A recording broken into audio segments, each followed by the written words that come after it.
Hoje, no seminário sobre prevenção de explosões e áreas classificadas, a Fundacentro recebeu Haroldo Martins Júnior, consultor da Academia Brasileira para a Prevenção de Explosões.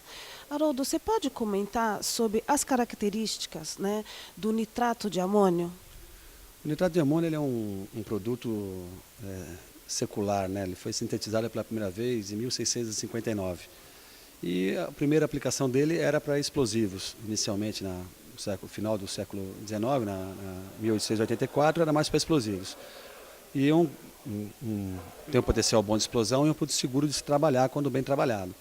Depois disso, ele invadiu a cadeia do agronegócio como fertilizantes. E devido ao seu poder de nitrogenação da terra, abrange aí culturas do café, da soja, da cana. Sem o nitrato a gente vai ter uma série de problemas. E basicamente é isso.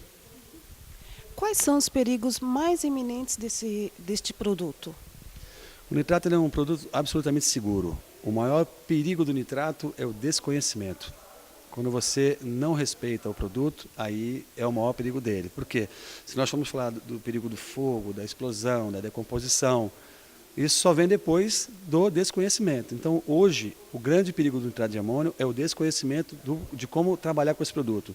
Produzir é relativamente seguro, as empresas têm conhecimento, mas aquele pessoal que manuseia, aquele produtor lá do campo, lá de uma cidadezinha do Rio Grande do Sul, onde ele tem uma cultura lá pequenininha, ele pega o nitrato, mistura com uma outra coisa e faz lá o fertilizante dele. Esse pessoal talvez não tenha o conhecimento.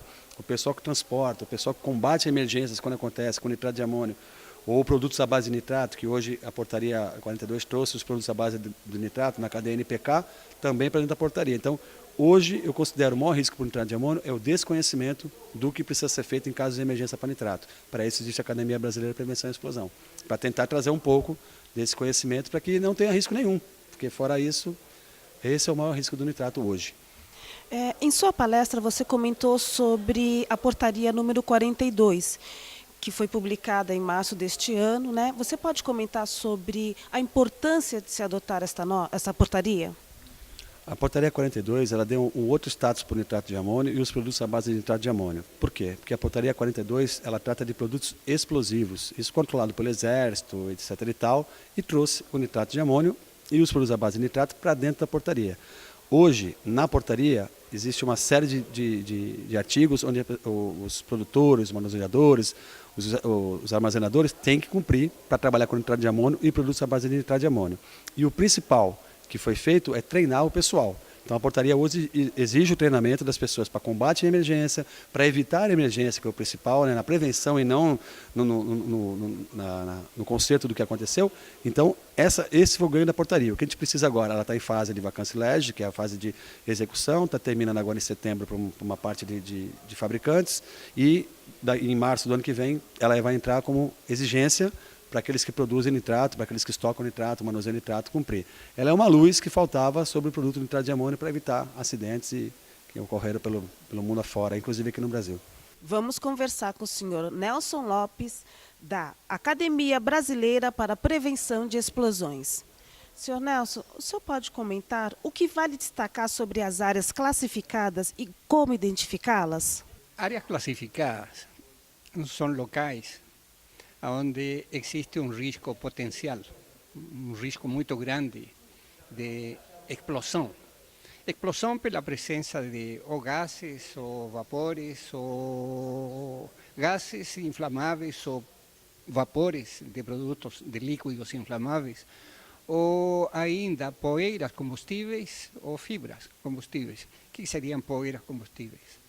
Poeira de farinha, poeira de madeira, poeira de carvão, qualquer poeira orgânica é combustível, e sendo combustível e estiver em forma de pó, ela se converte em um risco muito grande se encontrar uma fonte de ignição no seu meio.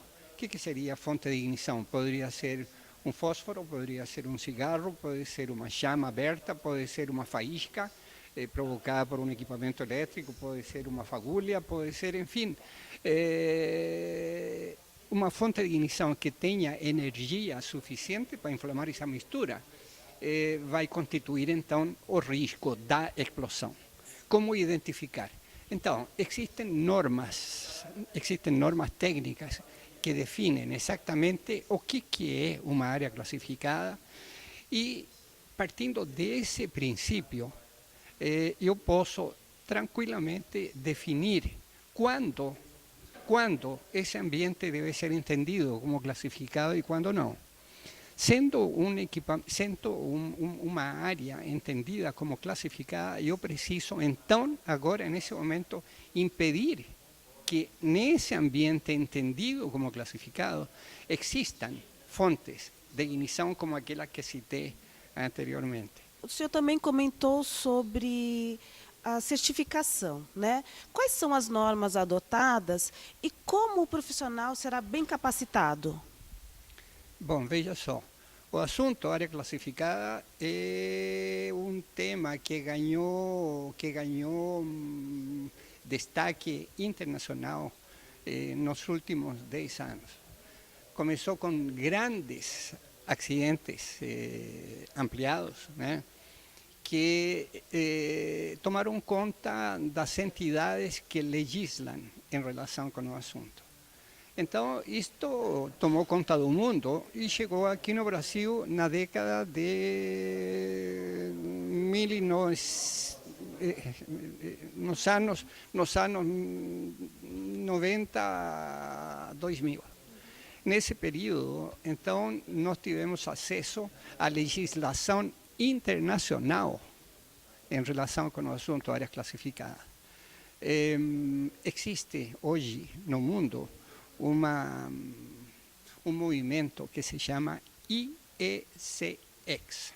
IEC se referindo à norma internacional que legisla em relação com esse assunto, e o X de IECX define que é um assunto relacionado com as nosferas explosivas. Então, de lá para cá, o Brasil está seguindo o caminho definido por esse movimento.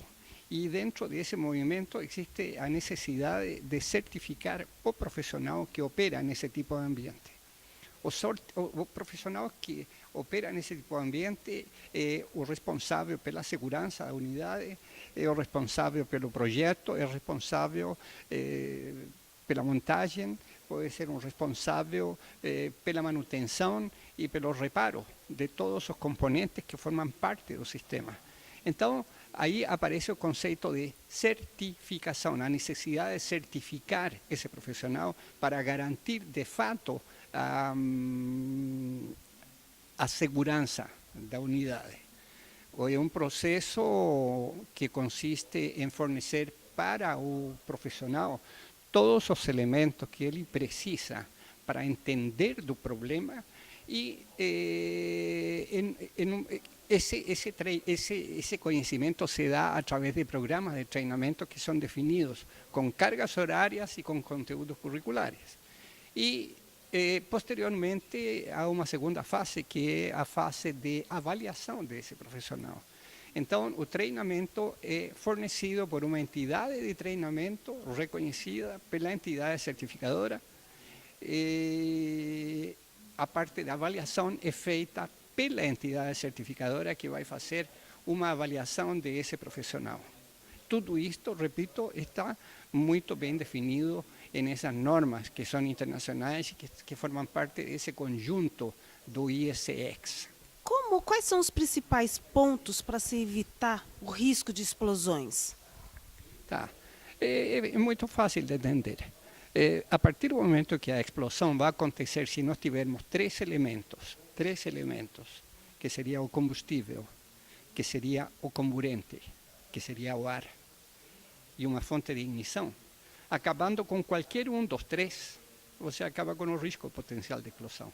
Ou seja, você pode acabar com o combustível, com o produto que vai ignitar, ou então acabando com o ar, que é o que vai alimentar a explosão, ou então acaba com a fonte de ignição, que pode ser um equipamento elétrico, por exemplo. Ou seja, acabando com qualquer um desses três elementos, você não tem absolutamente nenhum problema. E esse é o grande objetivo de um bom trabalho de gerenciamento do risco de explosões. Impedir que isto aconteça, que se juntem os três elementos. Conversamos com o senhor Nelson Lopes, que palestrou no seminário sobre prevenção de explosões e áreas classificadas, evento promovido pela Fundacentro em parceria com a Academia Brasileira para a Prevenção de Explosões.